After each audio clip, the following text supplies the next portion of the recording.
warahmatullahi wabarakatuh. Perkenalkan, nama saya Siti Anissa Alawiyah dari Prodi Sistem Informasi UPBJJ UT Bogor dengan NIM 0540543771. Di sini saya akan mengerjakan tugas 3 yaitu algoritma dan pemrograman. Untuk soalnya yaitu membuat program sederhana menggunakan operator if dan array pada sebuah perusahaan dengan 3 golongan karyawan, yaitu jika golongan A gajinya 5 juta, golongan B gajinya 6.500.000, dan jika golongan C gajinya 9.500.000. Program ini juga menghitung gaji lembur berdasarkan jumlah jam lembur persentase lembur disimpan pada dalam array. Kemudian menghitung tambahan gaji lembur berdasarkan jam lembur yang diinputkan. Jadi hasil program ini menampilkan slip gaji yang berisi golongan karyawan, gaji pokok, gaji lembur, dan total gaji yang diterima.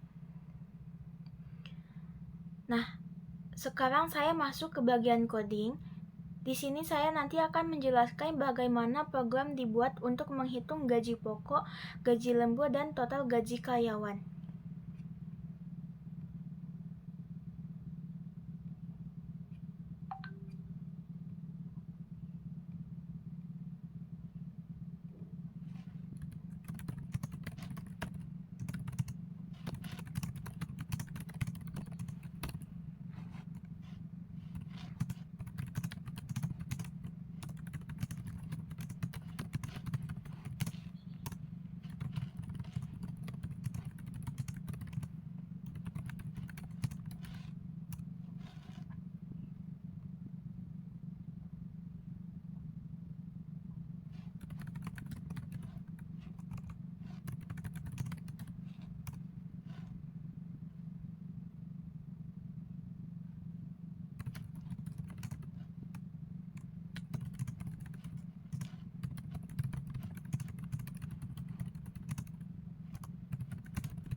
Nah, di sini saya akan mempresentasikan program JAPA yang digunakan untuk menghitung total gaji karyawan berdasarkan golongan dan jumlah jam lembur.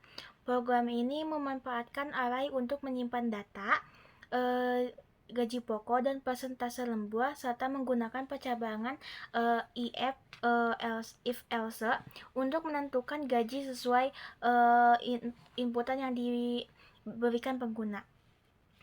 Jadi hasil akhirnya dari program ini berupa slip gaji yang menampilkan rincian gaji karyawan. Untuk yang pertama ini ada array gaji pokok. Bagian ini digunakan untuk menyimpan data gaji pokok setiap golongan karyawan. Golongan A-nya itu gaji pokoknya 5 juta, golongan B itu gaji pokoknya 6.500.000 dan golongan C itu gaji pokoknya 9.500.000. Lalu ada persentase lembur. Bagian ini menyimpan persentase tambahan gaji berdasarkan jumlah jam lembur yang dilakukan karyawan. Lalu ada input golongan. Pada bagian ini digunakan untuk menerima golongan karyawan dan jumlah jam lembur dari pengguna. Lalu di sini ada menentukan gaji pokok berdasarkan golongan. Pada bagian ini berfungsi untuk menentukan gaji pokok sesuai golongan yang dimasukkan pengguna. Lalu ada menghitung gaji lembur.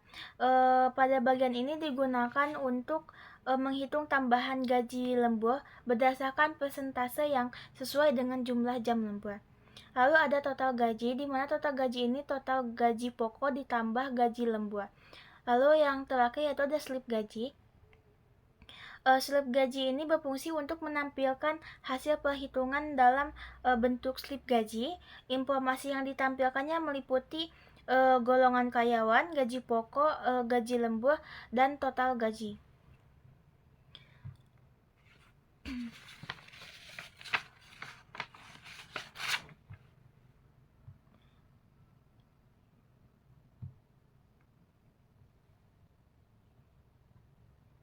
Di sini saya akan memasukkan golongan karyawan. Jika saya akan memasukkan golongan A. Lalu masukkan jumlah jam lemburnya misal 3 jam.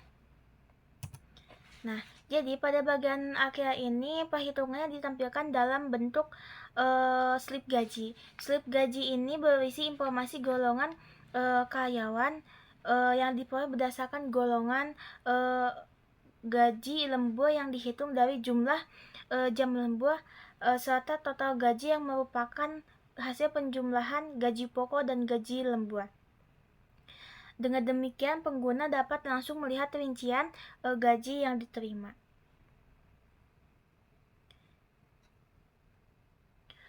Mungkin untuk penjelasan dari saya cukup sekian. Mohon maaf bila ada kesalahan. Wabillahi taufiq wal hidayah. Wassalamualaikum warahmatullahi wabarakatuh.